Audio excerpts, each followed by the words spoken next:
జై శ్రీమన్నారాయణ అండి. ఈరోజు నేను సప్త శనివారాల వ్రతం అనేది స్టార్ట్ చేశానండి.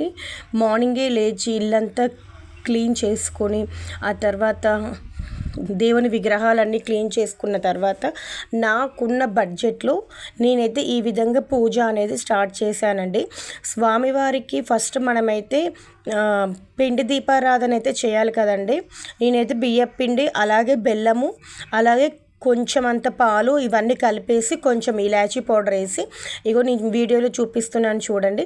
ఈ విధంగా పిండి ప్రమిదలు అనేది చేశానండి. చేసి దాంట్లో నేను మన ఇంట్లో యూజ్ చేసుకునే నూనెనే ఉంటుంది కదండి, పల్లి నూనెనే, ఆ నూనెనే వేసి నేను ఒత్తులు కూడా నేను 2 ఒత్తులే వేశానండి. చాలామంది పిండి ప్రమిదలకు ఇలా ఈ విధంగా నామాలు పెట్టడము అలాగే 7 ఒత్తులు వేయడము అలా చేస్తుంటారండి. కానీ అది పొరపాటండి, ఆ విధంగా చేయడం తప్పు. నేనైతే పిండి ప్రమిదలకైతే ఎటువంటి తిరునామం అయితే పెట్టలేదండి. అలాగే నేను ఇంట్లో యూజ్ చేసే నూనెనే నేను స్వామివారి పిండి ప్రమిదలలో వేశానండి. అలాగే 2 ఒత్తులు అంటే మనం ఏకవొత్తి అనేది మనకు చెడుకు సంకేతం కాబట్టి 2 ఒత్తులతోటైతే నేను దీపారాధన చేశానండి. ఇంకోటి మనకు దీపం అనేది కొండెక్కిన తర్వాత స్వామివారి దగ్గర పెట్టిన పిండి దీపాలు అనేది ప్రసాదంగా స్వీకరించాలండి. సో నేనైతే ఎటువంటి నామాలు అనేది పెట్టలేదండి. నేనైతే ఈ విధంగా చేసుకున్నాను. అలాగే స్వామివారికి నైవేద్యంగా అరటి పండ్లు, కొబ్బరికాయ అయితే మనం నార్మల్గా అందరి ఇళ్ళలో కొట్టుకుంటాం కదా, అలాగే గోరువెచ్చటి పాలల్లో కొంచెం అంత బెల్లం తురిమి వేశానండి.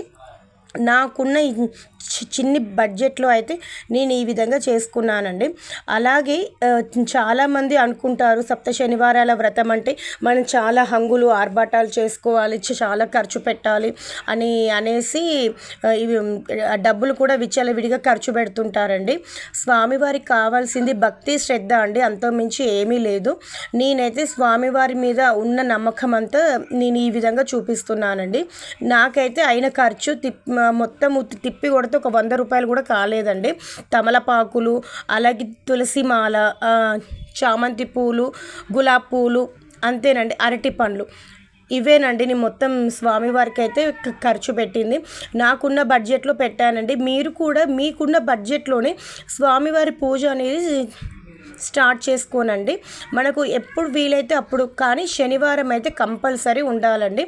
శనివారం నాడు స్వామివారు మనకు చెప్తారండి, మనకు ఏదో ఒక సంకేతం లెక్క చెప్తుంటారనమాట. నేనైతే అదే విధంగా స్టార్ట్ చేశాను. నాకైతే చాలా హ్యాపీగా అనిపించిందండి. అలాగే 2 పిల్లల్ని తీసుకొని కూడా మా ఇంటి దగ్గర ఉన్న వెంకటేశ్వర స్వామివారి గుడికి అయితే వెళ్ళి వచ్చామండి. చాలా హ్యాపీగా అనిపించింది.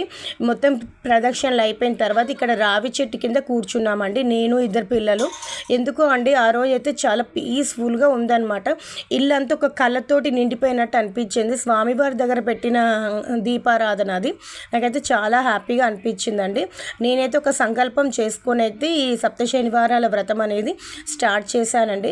మనకు కావాల్సింది స్వామివారు చేస్తారో లేదో అని చెప్పి అనుమానంతో అయితే మనం దీపారాధన చేయకూడదండి. తండ్రి నీవే దిక్కు అని చెప్పి స్వామివారి మీదనే భారం అంతా వేసి స్వామివారిని మనము ఖచ్చితంగా నమ్మి చేస్తే అది కూడా ఏంటంటే స్వామివారు కూడా మనకు ఏది రాసిపెట్టి ఉంటుందో అదే ఇస్తారండి. మన కోరికలు కూడా ధర్మబద్ధమైన అటువంటివి ఉండాలి.